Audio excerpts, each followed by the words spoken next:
Bismillahirrohmanirrohim. Assalamualaikum warahmatullahi wabarakatuh. Bertemu lagi dengan aku, Rani Triyanti. Pada video kali ini aku mau mereview sebuah buku, yang mana buku ini tuh udah aku baca, alhamdulillah. Jadi ini dia bukunya, astagfirullah kebalik ini.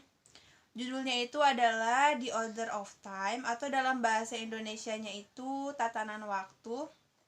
Yang mana buku ini tuh merupakan buku sains populer hasil karya Carlo Rovelli. Nah, Carlo Rovelli ini merupakan seorang fisikawan yang berasal dari Italia, yang lahir pada tanggal 3 Mei tahun 1956. Gitu. Kemudian, apa sih motivasi aku membaca buku ini? Jadi, sedikit cerita, sebenarnya motivasinya itu datang secara tiba-tiba. Pas aku dapat tugas untuk mereview buku sains populer. Awalnya aku sempat bingung buku apa yang harus aku baca karena aku nggak punya buku sains populer. Akhirnya aku cari-cari di Shopee buku sains populer dan aku tertarik dengan buku ini, Tatanan Waktu. Aku keinget film Doraemon yang tentang mesin waktu dan kayaknya menarik nih buat aku baca buku ini tuh. Soalnya aku ingin tahu apa sih konsep dari waktu, karakteristik waktu, kayak gitu, kayak gimana sih waktu itu. Nah, aku ingin memahami waktu, intinya seperti itu. Sebelum aku mau membahas isi dari buku ini, aku mau bahas dulu cover dari buku ini. Nah, covernya tuh kayak gini. Kalau menurut aku ini sangat menarik sih, soalnya kayak simple banget dan elegan gitu. Oh iya, jadi buku ini tuh fisika banget, ya jelas lah ya, karena Carlo Rovelli adalah seorang fisikawan.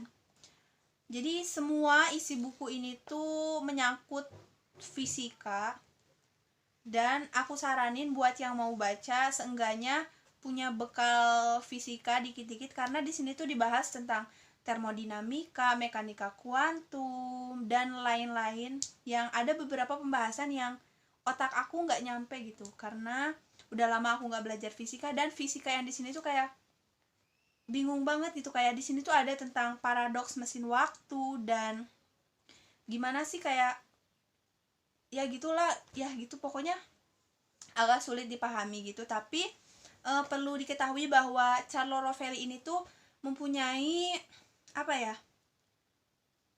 jadi dia tuh seorang fisikawan tapi puitis gitu. Jadi di sini tuh ada beberapa puisi dia yang kalau menurut aku keren sih, karena dia seorang fisikawan tapi bisa juga menciptakan sebuah puisi yang wow gitu. Nah, aku bacain ya. Ini tuh ada waktu adalah misteri paling besar. Bahkan kata-kata yang sedang kita bicarakan sekarang, mencuri waktu, telah dibawa pergi dan tidak ada yang bisa kembali.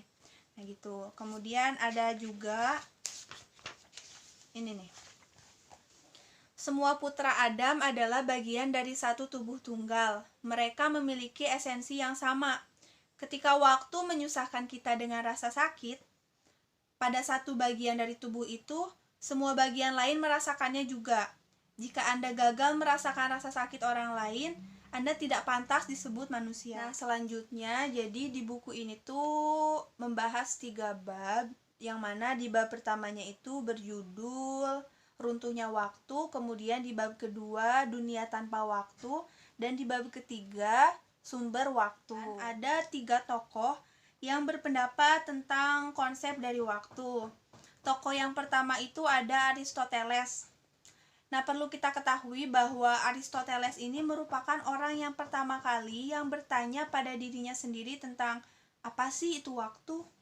Nah, setelah ia memikirkan, kemudian ia sampai pada sebuah kesimpulan bahwa waktu adalah sebuah ukuran perubahan. Jadi, Aristoteles berpendapat bahwa ketika tidak ada yang berubah, maka tidak ada waktu. Kemudian ada tokoh yang kedua, yaitu Newton. Nah, pendapat dari Newton ini tuh agak berkebalikan dari pendapat Aristoteles. Jadi Newton berpendapat bahwa waktu adalah sesuatu yang sejati dan mutlak, gitu. Ketika Aristoteles berpendapat bahwa jika tidak ada yang berubah maka tidak ada waktu, Newton berpendapat bahwa jika tidak ada yang berubah maka waktu tetaplah berjalan karena waktu tidak tidak terpengaruh oleh di sekelilingnya atau di sekitarnya, seperti itu.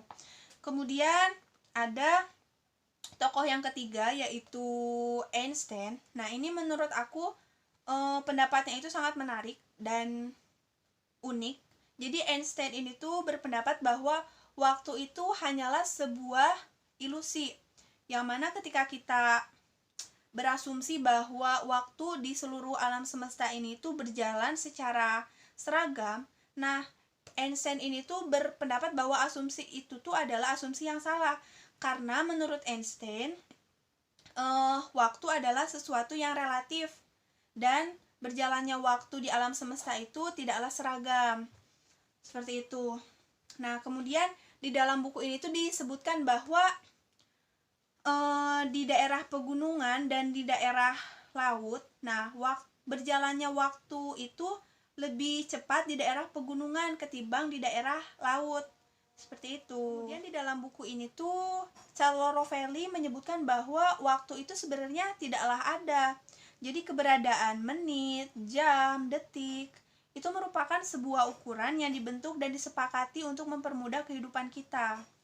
Nah, jadi gitu.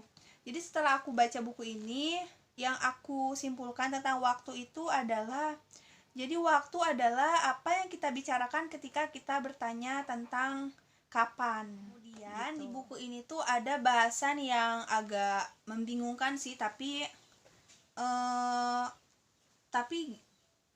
menarik gitu. Kayak judulnya itu, masa kini itu tidak bermakna apapun. Jadi di sini tuh dijelaskan bahwa sebenarnya yang kita lihat di sekeliling kita itu adalah masa lalu, bukan masa kini. Contohnya kayak gini deh. Ini aku lihat buku ini. Nah, sebenarnya yang aku lihat adalah buku masa lalu gitu, bukan masa kini gitu.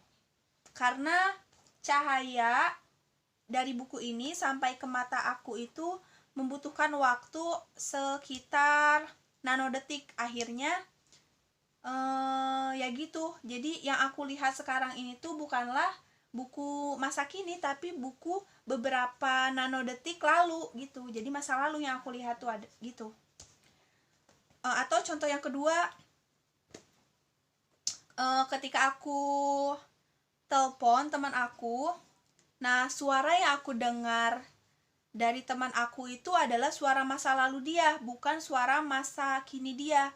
Karena suara dia sampai ke telinga aku melalui telepon itu membutuhkan waktu sekitar milidetik, yang mana akhirnya suara yang aku dengar itu adalah suara masa lalu dia beberapa milidetik yang lalu gitu, bukan suara dia masa kini. Nah, dari buku ini juga aku belajar bahwasannya realitas itu kadang tidak sesuai dengan apa yang kita lihat. Misalnya kita lihat bahwa bumi itu datar, ya kan? Kita jalan datar gitu.